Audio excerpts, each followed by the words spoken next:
आपसे ये जानना चाहते हैं, जो अभी कैपेक्स बजट आप लोगों ने पास किया है, तो इसमें आपने प्रायोरिटी सेक्टर किस सेक्शंस को रखा है सर? उसके बारे में थोड़ा तफसील बताएंगे। देखिए अनिल साहब, हमारा जो कैपेक्स प्लान है इस साल का, आपका 2020-21 का, ये यूटी बनने के बाद हमारा पहला कैपेक्स प्लान है।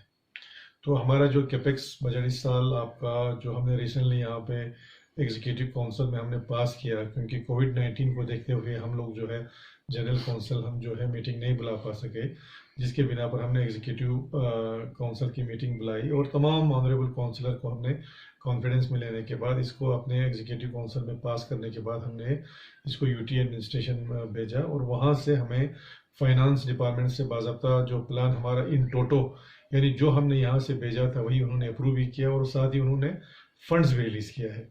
तो इस साल का जो हमारा कैपेक्स प्लान है वो हमारा 232 करोड़ का प्लान है। नॉर्मली इससे पहले क्या होता था, वर्क्स कंपोनेंट के लिए हमारा 114 करोड़ का प्लान बेशक होता था, लेकिन सिर्फ वर्क्स कंपोनेंट के लिए हार्डली हमारे पास 50 से लेकर 56 करोड़ तक हमारे पास पैसा आता था।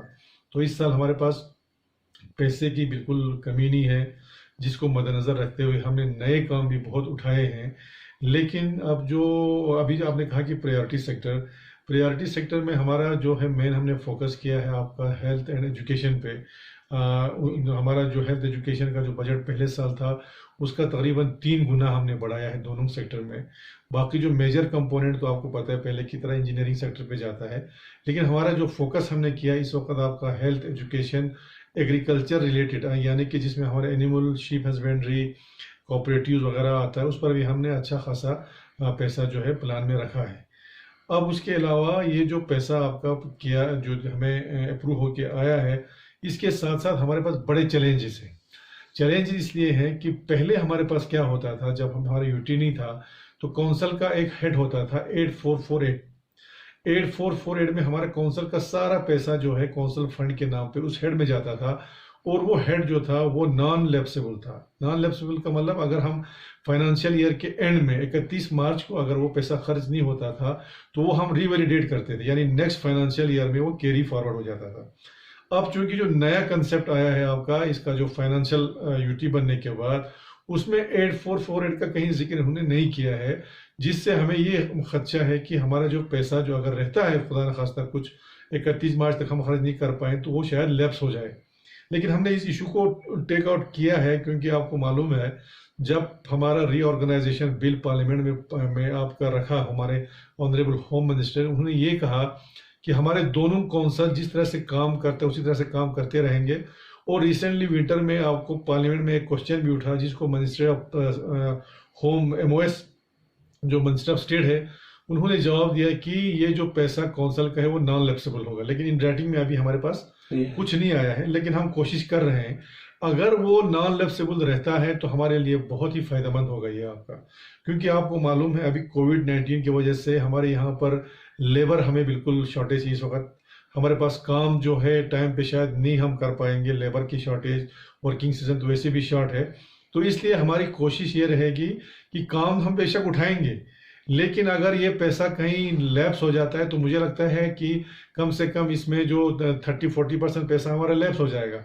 इसलिए हम इसको टेकअप करते हैं, हम रिक्वेस्ट भी करेंगे कि ये एक तो शॉर्ट वर्किंग सीजन, दूसरा पास प्रैक्टिस, तीसरा कोविड-19 की वजह से अगर पैसा खर्च नहीं होता है तो ये कैरी फॉरवर्ड होना चाहिए। ये बात जो है हम स्ट्रांगली उठाएंगे। अगर ये होता है तो वाकई हमारे लिए डेवलपमेंट में हमारे लिए एक चेंज होगा, सस्टेनेबल डेवलपमेंट, सस्टेनेबल इकोनॉमी की तरफ। क्योंकि अभी हर किसी को एम्प्लॉयमेंट या गवर्नमेंट नौकरी मिलना, तो लोगों के सस्टेनेबल डेवलपमेंट के लिए कोई कंपोनेंट रखा है कि नहीं? सस्टेनेबल डेवलपमेंट आपका देखिए, आपका जो हमारे यहाँ पे 2-3 जो सेक्टर है हमारा जिससे हमारी इकोनॉमी सस्टेन हो सकता है, उसमें नंबर 1 आता है आपका एग्रीकल्चर। क्योंकि हमारा जो अभी भी हम मान के चलते हैं कि हमारा 60 से 70% पॉपुलेशन है वो डायरेक्टली और इनडायरेक्टली आपका एग्रीकल्चर पे डिपेंड है। एग्रीकल्चर से मुराद है आपका, और जो भी उसके साथ सेक्टर है, जैसे आपका एनिमल हस्बेंड्री है, जैसे आपका शीप हस्बेंड्री है, जैसे आपका हॉर्टिकल्चर है, ये 3-4 ऐसे डिपार्टमेंट हैं जो डायरेक्टली आपका हमारे जो फार्मर से उनके साथ जुड़ा हुआ है। तो हमारी ये कोशिश है, मैंने पहले भी कहा आपको, हमने प्लान में अच्छा खासा पैसा इन तीनों में रखा है, जहाँ पे हमारे लोग जो हैं सस्टेनेबल डेवलपमेंट की तरफ जाएं आपका। उसमें हमने ये रखा है कि कुछ इंसेंटिव्स हमने फार्मर्स में को रखे हैं, जैसे कुछ आपके हमारे प्रोग्रेसिव फार्मर्स हैं, जैसे आपका हमारा एप्रिकॉट की तरफ देखें, या अल्फ़ा का आजकल अच्छा अच्छा ये रेट वगैरह मिल रहा है, या अगर हम वेजिटेबल सेक्टर की तरफ जाएं, सेल्फ हेल्प ग्रुप्स का अच्छा खासा अभी वेजिटेबल जो है हमारे यहाँ पे मार्केट में आता है। तो जो न्यू वैरायटीज़ अभी आ रहे हैं, न्यू टेक्निक्स आ रहे हैं, उस पे हमने फोकस किया है कि लोग जो है ट्रेडिशनल मेथड को छोड़ के नए टेक्निक्स की तरफ आए, जिसमें आपका ट्रेनिंग का कंपोनेंट है, जिसमें आपका एक्सपोजर विजिट है, जिसमें आपका उनको हाइब्रिड सीड्स हैं, ये सारे हमने इंक्लूड किए हैं।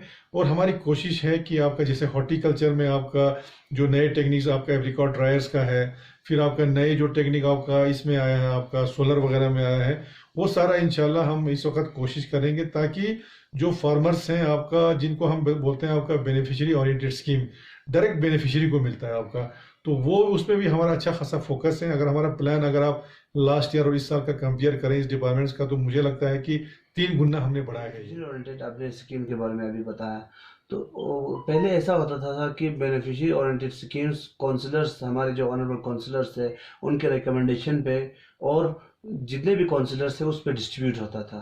तो उससे क्या होता था कि हमारे जो कुछ जैसे एक एरिया है, उसमें अगर एक स्कीम का कोई ज़रूरत नहीं, तब भी वहाँ पे हम उसका हिस्सा करके वो डिस्ट्रीब्यूट होता था। तो इस कॉन्सेप्ट में कुछ चेंज आए कि नहीं सर? क्योंकि काउंसिल खुद ऑटोनोमस से एक रेजोल्यूशन पास करेगा, तो वो भी हम अपने हिसाब से बना सकते हैं। एरिया स्पेसिफिक अगर हम स्कीम्स को बनाए तो और डेवलपमेंट होने के चांसेस नहीं, उसमें ऐसा है, आपका है उसमें बिल्कुल आपकी बात सही है कि जो बेनिफिशियरी ओरिएंटेड स्कीम से आपका एक तो ये होना चाहिए आपका एरिया स्पेसिफिक, दूसरा है आपका इसका जो वेदर कि उस एरिया में वाकई उसका कोई स्कोप है कि नहीं। जैसे कि मैं आपको एक दो तीन एग्जांपल बोलूँगा।